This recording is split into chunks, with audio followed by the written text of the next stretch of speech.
Quelqu'un m'a demandé hier comment vérifier une primitive avec une calculatrice. Donc avant de vous montrer ça, petit rappel sur une primitive et son lien avec une fonction.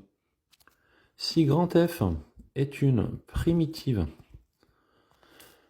d'une fonction, eh bien grand F, si jamais on la dérive, sur quoi on retombe? La fonction.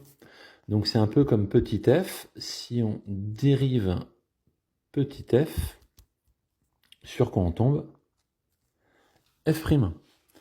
Donc pour vérifier une primitive, on va faire exactement la même chose que quand on vérifie une dérivée. Donc je vais sur la numworks par exemple, je vais dans graphique.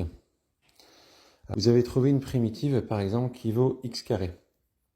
Je prends les mêmes exemples que pour la dérivée, ça permettra de comprendre pour ceux qui ont vu la vidéo sur la dérivée.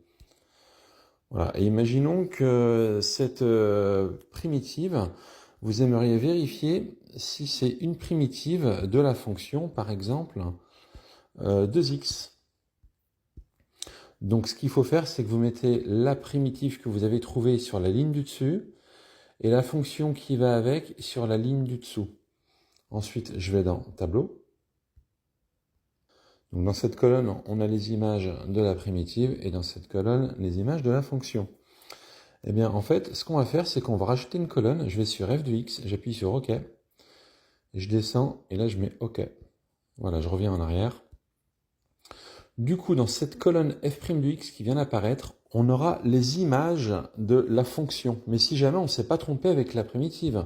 Et dans la dernière colonne, on aura les images de la fonction, mais les vraies images. Donc il faut vérifier que la colonne rouge, ici, f' de x, est bien égale à la dernière colonne.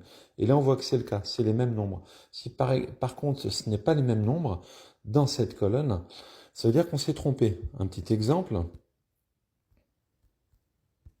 Donc imaginons qu'on vous demandait par exemple de trouver une primitive de 2x et que vous avez trouvé par exemple x carré plus 3x.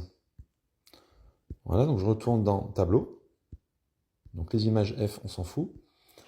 Voilà, f' de x. Donc voilà les grands f' de x, c'est-à-dire les f de x qu'on est censé trouver. Voilà, et on voit que les deux dernières colonnes ne sont pas identiques. Ça veut dire que au niveau de la primitive, vous vous êtes trompé.